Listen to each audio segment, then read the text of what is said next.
Aucun homme ne peut tout faire. C'est la loi de l'équilibre. Si un seul homme peut tout faire seul, alors il y a des équilibres dans le monde, dans l'univers.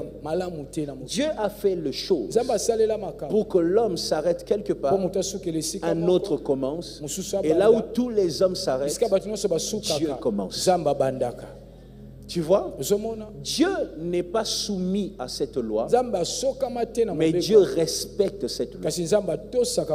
Dieu peut ouvrir les cieux pendant qu'on y est. Il peut ouvrir les ciels ici et on entend sa voix. Mais Dieu a décidé de te parler au travers d'un prophète. Pourquoi? Parce que Dieu respecte cette loi de l'équilibre, pour que tout esprit trouve sa place dans la création. Maintenant, il y a quelqu'un qui va te dire, surtout les étudiants de Inikin, je ne sais pas pourquoi les étudiants de Inikin se croient plus intelligents que les autres. Je n'ai jamais compris ça. Ils ont des questions. Ils vont te demander, mais si nous sommes créés à l'image de Dieu, pourquoi l'homme a des limites?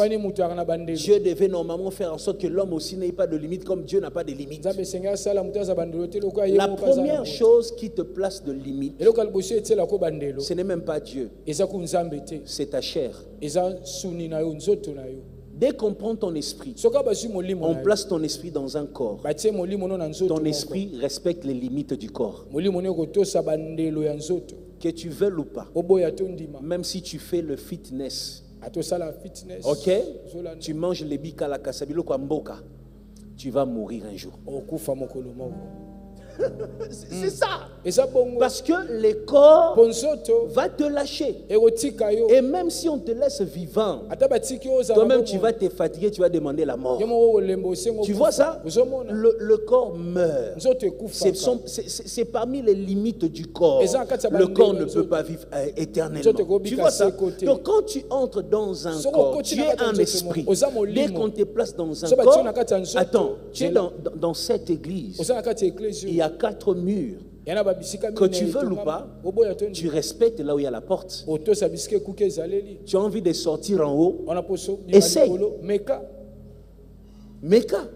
Tu vas sortir là parce que la maison est structurée comme ça. Le corps aussi est structuré comme une maison. Tu es dans le corps, tu vas respecter les limites du corps. Il y a des choses que le corps ne peut pas faire. Et c'est là que tu as besoin de Dieu.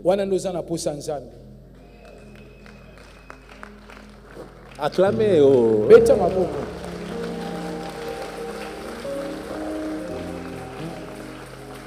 Donc, celui qui te dit que tu peux tout faire, c'est un sorcier qui veut t'envoûter. C'est impossible. Impossible que l'homme fasse tout. C'est pour cette raison que nous prions. Pour des choses que tu es capable de faire toi-même avec l'intelligence que Dieu t'a donnée, quand tu le fais, tu finis, ce qu'il y a à faire, c'est quoi? J'ai fait, j'ai bu l'eau, j'ai mangé, j'ai porté ma veste. À la fin, je rends grâce.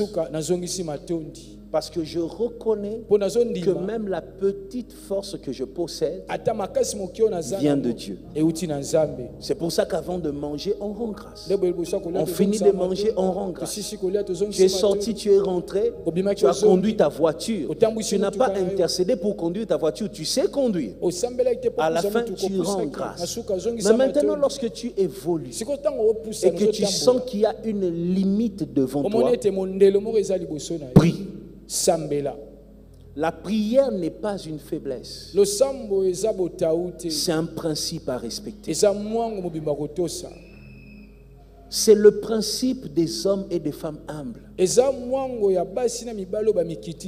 les gens dire, oh, ils vont dans leurs églises, prier là-bas, ce sont des faibles d'esprit. La personne qui nous appelle faible d'esprit là, il ne sait même pas faire les 1/10 de ce que toi tu fais. D'ailleurs, c'est toi qui les nourris quand tu rentres à la maison. Mais il t'appelle faible d'esprit. Les gens sont tellement orgueilleux, mais ils ont des problèmes dans la tête. C'est lui qui te nourrit, va prier, toi tu tu l'appelles faible d'esprit.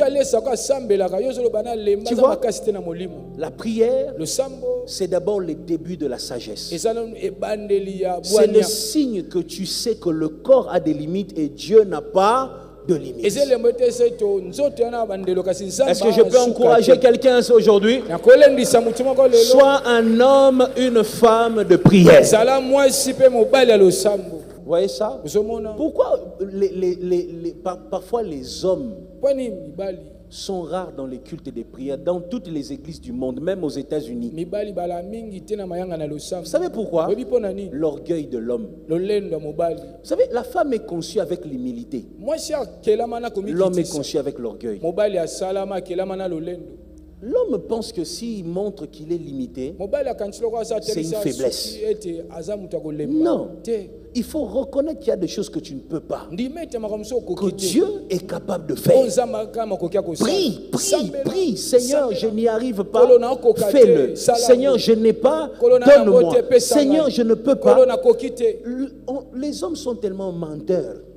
Ils mentent même dans leur spiritualité.